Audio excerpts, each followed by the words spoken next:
लोक सेवा आयोग उत्तर प्रदेश में प्रयागराज स्थित कार्यालय में इस समय बड़ी तादाद में प्रतियोगी छात्र इकट्ठा हैं और अपनी मांगों को लेकर वो प्रदर्शन कर रहे हैं।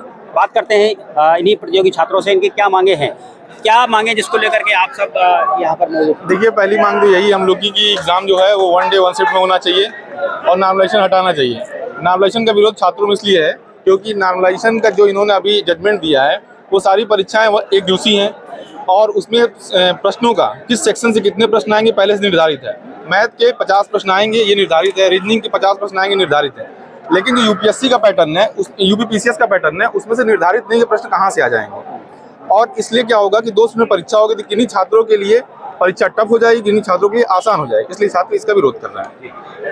केवल पीसीएस ही नहीं है, आरओ भी इसी में शामिल है। किस तरीके से आप लोगों के लिए मुश्किल खड़ी हो रही है इस परीक्षा? मुश्किल ये खड़ी हो रही है कि जो नॉर्मलाइजेशन का इनका तरीका है कि एक शिफ्ट में कितने बच्चे हैं और आपका एक्चुअल मार्क क्या है, उस आधार पे परसेंटाइल निकालेंगे। और सबसे बड़ी बात है कि जो मानविकी विषय हैं उनके लिए कौन क्वेश्चन टफ है कौन आसान है निर्धारित करना। जैसे कि साइंस के सब्जेक्ट है, मैथ का कोई सेक्शन है टफ है तो सबके लिए टफ है, फिजिक्स का टफ है सबके लिए टफ है, साइंस में टफ नहीं है। आपको आता है तो आसान है, नहीं आता है तो टफ है। इसका विरोध सबसे ज्यादा है। चाहते क्या हैं आप लोग in total? 1 day 1 shift exam यही चाहते हैं जी। हाँ, नॉर्मलाइजेशन ना हो। कॉमन मैन को समझाइए, जो कॉमन मैन है या कॉमन मैन हमारा दर्शक है वो कैसे समझेगा? देखिए, 2 शिफ्ट में पीसीएस पहले 1 दिन होता था एग्जाम, हाँ, अब इन्होंने कहा कि 2-3 दिन कराएंगे। 2 दिन कराने का बहुत भारी नुकसान है यहाँ पे विद्यार्थियों को। कैसे? यहाँ नॉर्मलाइजेशन लागू होगा और मानविकी विषय जो होते हैं वहाँ नॉर्मलाइजेशन जो है लागू होने की कोई जो है, ये ऐसा नहीं कि नॉर्मलाइजेशन लागू होगा तो ये हमारे लिए जो हितकारी होगा, ये हितकारी नहीं है क्योंकि पारदर्शी नहीं होगा। और नोटिफिकेशन जो है इन्होंने निकाला है कि हम जो है अंक के आधार पर मेरिट बनाएंगे और यहाँ फिर परसेंटाइल होगा, उसको कैसे क्या घटाएंगे क्या करेंगे, और 8-10 क्वेश्चन इनका जो है हमेशा गलत ही रहता है। इसमें यह क्या करेंगे, सीसेट का पेपर उसमें क्या करेंगे, ये सब मांगे हैं विद्यार्थियों की। अच्छा, पीसीएस और आरओ सब शामिल है? सब शामिल है, आरओ भी शामिल है।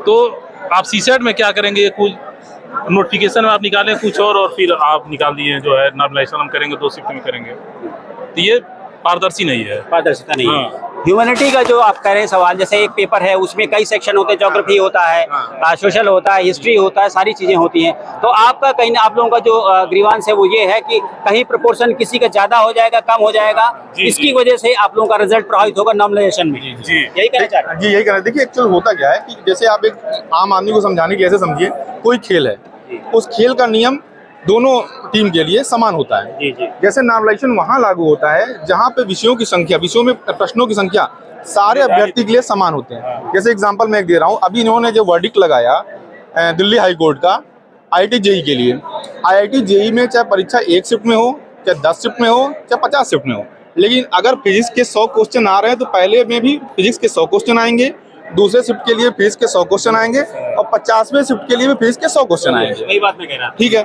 लेकिन यहाँ पे क्या है, जो पीसीएस का सिलेबस है यहाँ पे निर्धारित नहीं है किस सेक्शन से कितने प्रश्न आएंगे। जैसे 2022 में पीसीएस में ज्योग्राफी के 22 क्वेश्चन आए, 2020 में ज्योग्राफी के 28 क्वेश्चन आए, इतिहास के कभी 8 क्वेश्चन आते हैं, कभी 18 क्वेश्चन आते हैं। तो अगर शिफ्ट वाइज चीजें वेरी करेंगी तो वो छात्र जिनका एक सेक्शन मजबूत है लेकिन दूसरा सेक्शन कमजोर है। लेकिन ये बताइए, यूपीएससी तो उम्मीद करता है कि जो छात्र होंगे वो सारे सेक्शंस को पढ़ेंगे, चाहे वो हिस्ट्री का चाहे ज्योग्राफी का हो। यही बताना चाह रहा हूँ, मैं यही बताना चाह रहा हूँ कि यहाँ पे चीजें निर्धारित नहीं है ना किस सेक्शन से कितना प्रश्न आएगा। अगर मान लीजिए पहले शिफ्ट में 18 प्रश्न आ गए हिस्ट्री के और दूसरे शिफ्ट में 8 ही प्रश्न आए, तो जो बंदा होगा जिसका एकेडमिक हिस्ट्री से रहा होगा उसके लिए वहाँ पे कहीं ना कहीं उसके साथ वहाँ पे फेवर होगा। तो यही चीज है, इसी का लड़कों ने विरोध किया है, नॉर्मलाइजेशन का विरोध कर रहे हैं। दूसरा चीज सीसेट जो है, अभी तक में जैसे कोई भी परीक्षा होती तो उसकी एक प्रशिष्टि निकलती, जिसे हम विज्ञापन कहते हैं। विज्ञापन में लिखा रहता है बिंदुवार कि परीक्षा हम किस पद्धति पे लेंगे। जैसे आईआईटी जेई में नॉर्मलाइजेशन के लिए लिखा हुआ है कि आईआईटी जेई का जब आप विज्ञापन पढ़ेंगे उसमें 5वां पॉइंट लिखा हुआ है साफ साफ कि बच्चों की संख्या ज्यादा होने पे और एग्जाम देश के हर कोने में होने के कारण मैं नॉर्मलाइजेशन लागू कर सकता हूँ। हमारे परिशिष्टि में क्लियरिटी ने वहाँ साफ साफ लिखा हुआ है, the merit will be determined by the marks obtained of candidate.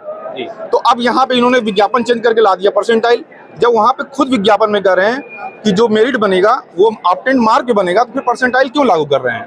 इन्हीं सारी चीजों के कारण हमारा विरोध है। ठीक है, तीसरा सबसे बड़ा विरोध है कि आरओ में भी यही पद्धति लागू कर रहे हैं, जबकि आरओ में भी यही है कि सिलेबस का निर्धारण नहीं है कहाँ से कितने प्रश्न पूछे जाएंगे। इसीलिए सिलेबस वेरी करेगा तो हमें उसका नुकसान होगा शिफ्ट वाइज। जी आप बताइए, कुछ कहना चाह रहे हैं? सर कहना यही चाह रहे हैं कि हम लोग 2 बार यहाँ आ चुके हैं कि नॉर्मलाइजेशन और 2 दिवसीय पेपर जो इन्होंने लागू किया, अचानक नोटिफिकेशन के बीच में 4 दिन रह जाता है नोटिफिकेशन जारी, उसी का विरोध है। केवल एक मांग है कि ये जो 2 दिवसीय पेपर है ये न हो, नॉर्मलाइजेशन न हो, जैसे पूर्व व्यवस्था थी 1 दिवसीय, उसी को बस एक ही मांग है, पड़ गई पुरानी व्यवस्था बनाए रखी सर। तो जो प्रतियोगी छात्र हैं उनका कहना है कि जो पुरानी व्यवस्था थी पीसीएस की, आरओ एग्जाम की, वो बहाल होनी चाहिए। नई व्यवस्था का विरोध है जिसे लेकर छात्र आंदोलित हैं, प्रदर्शन कर रहे हैं। Dinesh Singh, TV 9 news, Prayagraj.